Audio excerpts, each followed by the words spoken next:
What's going on, YouTubers? It's a natural born thriller. Today I'm going to be doing a video with regards to people like J Rants on YouTube. You know, the whole YWC what pertains to the ratings, viewerships, what pertains to WWE, like the brands of Raw, SmackDown, NXT. I'll even talk about what pertains to AEW's Dynamite. I also will talk about, um, to get this out of the way first, what pertains to Ring of Honor and Impact Wrestling as well. With Ring of Honor. Now, the thing about Ring of Honor is I don't know and don't remember in a way what um network they're on, what pertains to them getting their viewership every weekly. But Impact Wrestling, for over the years, when they started on Spike TV, where they got those higher ratings of and viewerships as well, where they were doing very good because of the product and what they're giving us, where it pertains to show quality and how good the shows were. And yeah, there were some that were pretty bad too as well.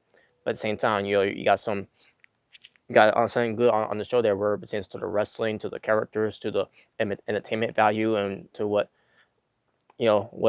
brings them into them every week watch to continue on watching and supporting what they love to watch. And then unfortunately, it went down. A few years later, when Hogan and Bischoff came in, and then the whole thing with Dixie Carter and Vince Russo debacle, that whole situation where Tansis by TV, letting them go until the deals were finally up when they went to Destination America, and from there. They couldn't get the ratings and viewership that they once had anymore because no one really doesn't know what Destination America was. Even I didn't know what Destination America was, what pertains to their TV network. And then that came to an end because of Dixie Carter's doing, which was a stupid move for her to do so. The way that was done, um, basically putting the company in jeopardy again. Where it pertains to her stupidity. And from there they went to, I believe that's when they went to Pop TV. Pop TV was their own way to you know to still get a TV deal, and Destination America did help them with that too. Um, before before it all came to an end. And for Pop TV, again they couldn't get the ratings that like they used to get from when they were on Spy TV, and I'm pretty sure for Destination America it was going to be so we're either higher or lower the ratings from when they were on Destination America. But ever since being away from Pop TV and they went to Pursuit Channel, the ratings has not been the same ever since. The ratings has not been doing very well, and also where it pertains to the viewership. So they were on there for a good year, until finally they are now on Access TV. It's the same thing with New Japan Pro Wrestling, and where it pertains to on Impact Wrestling being on Access TV. Now I don't know the ratings and viewership of it because I tried to find it, but there was nothing for me to find online to see what were the results of the ratings for there. Um, but even with them being on the new network of on Access TV, which people does have Access TV, and they know what Access TV is, but no one really pays attention to Impact Wrestling that much anymore. Um, and the same thing goes with Ring of Honor. Ring of Honor used to have that buzz before, no matter what they were on. Like they were on Destination America before too, by the way. And then other networks I can't remember they were on, but at the same time, you can't really you know get that much buzz about them. Without the big networks that they need to be on, to get their names out there and all that. And even with that, are they must see every week? Where it pertains to what the show quality is and how good the show is, and you know, and despite the ratings, viewerships as well, where they're at, they're not that high. You know, what does it say about the show? Does is the ratings and the viewerships of the numbers show being low? Is because the show is bad or the show's not good? The show is terrible. The show is not improving or whatever. No, it's just that people some people may not have the channels. Some people do have the channels, but but some of them just don't just doesn't watch, you know. Because for one thing, one of them, obviously they're not wrestling fans, and but those out that are wrestling fans, they they see more um other wrestling contexts like a WWE that they don't sometimes they don't even bother watching a Ring of Honor and Impact Wrestling, and also in a way too where wrestling is not must see anymore like it used to be in the past. But I'm gonna get to that a little bit more once I get to what pertains to Raw, SmackDown, NXT ratings, so, and that also includes what pertains to AEW Dynamite, and we'll see where it goes from there. And I will address Jay Rance and the rest of those that what pertains to mocking fans and talking about the where it pertains to the show quality, uh on their point of view, and we'll get to all that as soon as if we get to you know to the destinations of from Raw all the way to AEW Dynamite or maybe NXT as one of those two. But we'll see where it goes from there. Now, before I get to the ratings of Monday Night Raw, which I'll get to when I um get the the ratings and the viewership of it as well. I want to rewind back all the way up to '98, where it pertains to Monday Night Raw, because it's very important about the whole ratings situation when it pertains to professional wrestling in a whole, where at the time it was called the World Wrestling Federation in WWF, and it was during the time where Austin became the guy, where it was the Austin era, because in '97 it was, or should I say in '96 it was the rise of Stone Cold Steve Austin, with this whole Austin 316 says I just whipped your ass back at the '96 King of the Ring, where it was made a T-shirt of it, and that was the year where he won the 1996 King of the Ring, where on that year it was supposed to be at the time Hunter Hearst Helmsley, who we all know now as known as Triple H, who is now in charge of NXT as an executive, whatever, you know. But anyways, um, but it was the beginning of the rise of Stone Cold Steve Austin. But that was not mean that he was going to be the guy. But it was going to be a rise of his popularity to see where it's going to go from there. And at that time it was still the era of Bret Hart and Shawn Michaels, where when Bret Hart was champion, and then when he's not there that much, Shawn Michaels ends up being the guy to be the champion. I don't know what the ratings was at that time. Maybe it was around the 3 millions, or close to the 4 millions, but I guarantee you with Shawn Michaels, based on what the fans about the things they said about him, um, it probably wasn't a good ratings viewership at that point. But when Stone Cold Steve Austin came into the scene, when he got pulled over at WrestleMania 14 in '98, that's when the ratings started to boosting up, because people wanted to see what Stone Cold Steve Austin was going to do on Monday Night Raw. That's one thing they always wanted the tune to see what Stone Cold's going to do on Monday Night Raw, because he was the one that was raising up the ratings, and because of how became a big mega star, as he should be.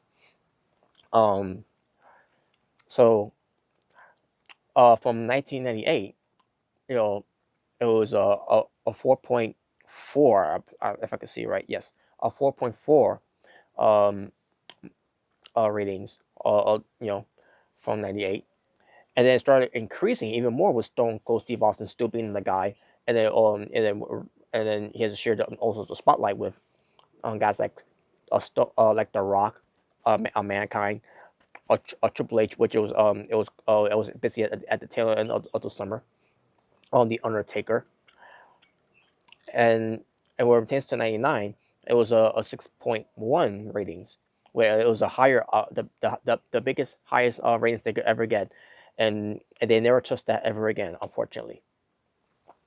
Because in the year 2000, when Stone Cold was out of an injury, for a whole year, It was guys like The Rock, Mankind, or as Cactus Jack, Triple H, The Undertaker with his new persona of being the American Badass. You also have Kane. You have Too Cool. You have the Radicals within Chris Benoit, Eddie Guerrero, Dean Malenko, and Perry Saturn coming into the scene. Um, and, and then you have a Chris Jericho, who's also a rising star during that year, but then he was held back by Triple H. And then also you had Kurt Angle coming into the mix as well, where he was as being the guy, but also being the Rock's era, during Stone Cold Steve Austin's absence. At that point, the Rock was the guy. So the average of that ratings was a 5.9 ratings of in the year 2000. And then with Stone Cold coming back in the year 2001, well, obviously, him being a heel, he's still over to a higher degree. But the ratings, because of what happened with the whole thing with WCW going under, and along with ECW, and the way that WF at the time had been burying the characters, the wrestlers, and the and the company overall of WCW and ECW, when they formed together as the alliance, the way it was booked on TV and everything, and with the whole invasion angle ends up being a flop, a fail, and a total disaster. Where it turned off a lot of wrestling fans from WCW and ECW, where not just because the whole thing where they ran out of business and it was folded, but because WF purchased WCW the rights of of everything that WCW has was going to lose, because the whole thing with TNT, and then why ain't they do it with pro wrestling anymore, with the whole Turner Time Warner and the AOL merge, America Online. And but from there, with Stone Cold still being the guy, and with Rock being away for a little bit and then coming back, basically he was still there, and you're pushing guys like Chris Jericho, and you still got guys like the Undertaker, Kane, the Big Show, to a degree the people didn't like the Big Show, and then you still got Kurt Angle there, and unfortunately with Triple H not being there, but you also have a Chris Jericho who's been on the rise of becoming world champion, twice during that year, one from WCW and one from WWF. But and you got guys like coming rising up to the top like a Rob Van Dam, Rhino until he got hurt. And then you got Edge, who's moving away from attacking with Edge and Christian, ENC, where he has been a rising singles wrestler, and Christian and to a degree too. Um, and then you got Booker T, who's highly on the death radar, where it pertains to how much popular he could have gotten, if they hadn't booked him the way they booked him, you know. But basically it was the Rock and Austin era during that year, again, where they needed stay intact of keeping those wrestling fans, to give them the higher ratings, but because there was no more competition, with those story coming coming to an end, the ratings unfortunately remains of a 4.6 of it from 2001. And then we get to 2002, where it started a new era called the Attitude Era.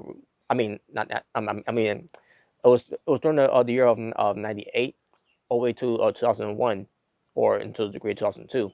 It was the end of the Attitude Era, and then we were coming into to a new era called the Ruthless Aggression Era, when when they're getting away from Stone Cold and The Rock, and then you got and they had Triple H being the guy.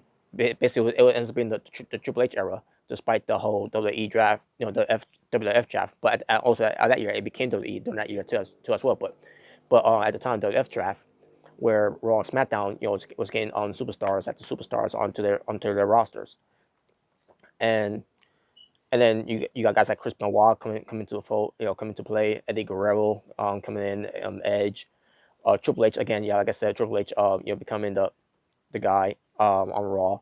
And as far as SmackDown was, you got they was trying to find out that guy to be the guy on SmackDown, and Brock Lesnar was that guy, because of the way he was being pushed.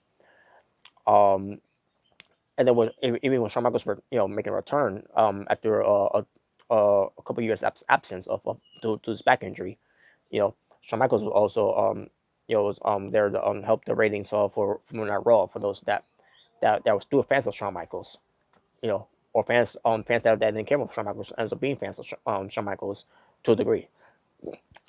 But in 2000, in 2000, the average rating was a 4.0 ratings, and it never got back at that ratings ever again. To maybe to a degree, but as far as the end of the year, never ever again they couldn't get to those ratings, um, because it started winding down. And on top of that, there was no more pro wrestling fans around anymore because when those three went out of business, because that was the only alternatives that fans pro wrestling fans wanted to watch more, because they didn't want to watch the WWF at the time, because WWF was nothing but a joke. Pertains to Vince McMahon's vision of what pro wrestling should be, and that's sports entertainment, quote unquote. But it kept going down, and from 2003 all the way to um 2005, where it was the Triple H era, which it was an annoying point of that era, with Triple H always being the guy go over on WCW guys like a Scott Steiner, a Booker T, a Goldberg, and among others, where they just they're pushing Triple H like he's going to be the one he's the solution to that problem, which he wasn't. So for 2005, it started becoming the John Cena era, where John Cena ends up being the guy. And basically what pertains to from 2003 all the way to 2013, John Cena has been around for the with the WWE, but it was not until 2005 he ends up being the face of the company, the guy that this man wanted to push, because of his physique and his physical appearance. And and from there, it was a 3.8 rating from 2005 all the way to the 2013, and to also to basically on that year, with 2013 is a 3.0 rating. So basically, with John Cena being the guy, fans were now buying John Cena as being the guy, and based because of his wrestling quality, which is not good. You know, I mean, there was from coming from me, as a former John Cena fan, I thought he was at best decent, or at best okay in the ring. But as far as him being a good wrestler, a great wrestler, the best wrestler, no. That's WWE's wanting you to think that. You know, it's that he's the greatest of all time in the ring. You know that. No, he's not. Is he the greatest of all time? What WWE tells him to do, and he does it? Yes.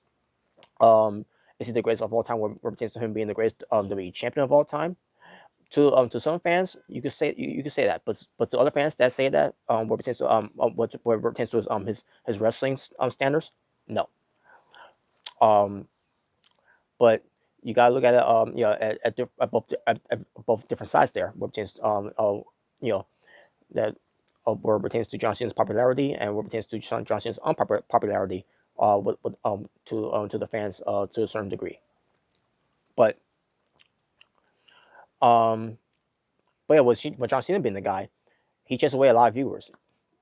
You know, and maybe not all of it is his fault. It's because this man does not want to someone else to be the one to take to replace John Cena with, like guys like a Bobby Lashley at the time, or you know I could Batista. Batista could have been someone that people wanted to get behind. A Chris Jericho, where he became world champion, but we all know how that ended when John Cena came in his path. An Edge, he could have been someone that could have be the guy, but this man was so highly on John Cena that fans got sick and tired of it, and they decided to leave and never come back. And then we get to 2014, where it still ends up being a John Cena era, but at the same time, he's got to share the spotlight with a guys like a Daniel Bryan and Randy Orton. But what pertains to whatever in 2011 though, CM Punk could have been that guy, but of course, that was not who they were looking for, because they were looking for someone like John Cena. And I talk about this man is the one who's looking for someone like a John Cena to be the guy instead of CM Punk. Despite CM Punk bringing in more viewers, and with him being gone, ratings start going down. And then when the whole agenda with Daniel Bryan was going on, where they try to move away from him, ratings kept going down because of that. And on top of that, with Daniel Bryan not being around because he got hurt in 2014, where he ends up being the champion, but unfortunately he had to drop the belt because of his injury. But for 2014, it was a 2.9 a 2.95 ratings for 2014, and then 2015 it it went down to a 2.6 ratings, and it continued to keep going down and down and down with guys like a Roman Reigns, a Seth Rollins, and basically not Seth Rollins' fault at the time. Just where he's being presented, it was not fair. But it keeps going down and down and down, and here we are right now with WWE Raw, which by the way, WWE Raw is has been sucking all year, or should I say most of all years, um, ever since what pertains to this to the John Cena era, the Roman Reigns era, and then with a new era with now with Seth Rollins being the Universal Champion for Raw, and basically this is not good because fans are there are some fans you just can't get back anymore, and there's fans that you can never get back anymore. But what pertains to Monday Night Raw ratings, and this is from October 21st, 2019 edition of Monday Night Raw, they reach a ratings of a 0.75 rating, where Raw only pulled in a 220 million viewers on the USA Network. And even though Paul Heyman being the executive director of Monday Night Raw, at the end of the day, he's got to answer to one man who's got to give the stamp of approval to go to for the feature on TV, and that's Vince McMahon. At the end of the day, Vince McMahon is the one who's got to approve it, and basically the buck stops with Vince McMahon. And with Vince McMahon being in charge of this environment of the WWE, where it pertains to TV, where it pertains to trying to get the viewers and ratings to go back up, which he's not doing a good job of it because he's doing this on purpose. Because on because his vision, the way he create his vision and his creative process sucks, like what Jon Moxley said. So basically, in a way, I'm basically trying to say here is that Jon Moxley has been right all along. I mean, in a way we already kind of knew Jon Moxley was right anyways because of what CM Punk said too, from the podcast that he was on with Colt Cabana from the Art of Wrestling back in 2014, and with Jon Moxley on Talking Jericho from this past year. Jon Moxley, because he was behind the scenes with WWE, with him being the Shield, being friends with Roman Reigns and Seth Rollins, and amongst others, and being married to Renee Young, who still works for WWE. The writing's on a roll right there. How can you not see it? So as I was saying, you can never get those viewerships back or retain Monday Night Raw, because Vince McMahon is what he's doing. He's killing the ratings. He's killing the viewerships. He's killing the show overall. He's killing the show that we all grew up to love back in the 90s. And also because all the territories and a couple of businesses that he got rid of, where you can't find any other alternatives. NWA is trying to do that, where it tends to them be on YouTube, but they need a bigger platform than YouTube. But YouTube is a good start for them though. Like with MLW, it's a good start for them to be on YouTube, but they need a bigger platform just to get that wrestling boom period back again. To get those old school fans back in the days of loving WCW and other territories, and even the ECW, to get them back to loving pro wrestling again. But that will never happen as long as this man is still running things where it pertains to Raw and SmackDown, especially where it pertains to his baby Monday Night Raw, his flagship show, his flagship show, excuse me, which is not seen as a flagship show anymore, because now that SmackDown is on Fox, SmackDown is now is being looked at as the new flagship show, the show that the SmackDown show that which this man despises. But at the same time, he created the show, along with the retains the Rock's catchphrase, when he says "Lay the SmackDown." I mean, where did the name of SmackDown came from? Anyways, The Rock. But anyways, so basically, they try to get casuals. They try to get old school fans. They try to get sports entertainment fans. You know that, but and then they try to get hardcore fans like me to come back, but that's never gonna happen with me. And based on what they did at Hell in a Cell with Bray Wyatt with the Fiend character, at everything they did with build him, rebuild him back up, and then with me buying the merchants and everything, and then to see how he was booked at Hell in a Cell, basically a slap in the face to all those fans that was given high hopes and everything that Bray Wyatt could be the cure of bringing back the greatness and the cool factor of pro wrestling again when it pertains to win at Raw. But this man, doing what he did, he made me this way where I'm like I'm done.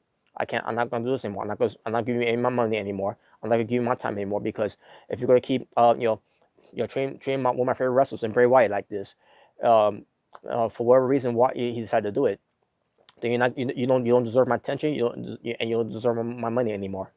At the end at the end of the day, you don't deserve a wrestling fan like me anymore. So and that's why I don't watch Raw anymore, and that's why I don't do Raw reviews anymore. Um, and and as long as this man is still there, pertains to running Raw, he gets the final say, it's never going to get better.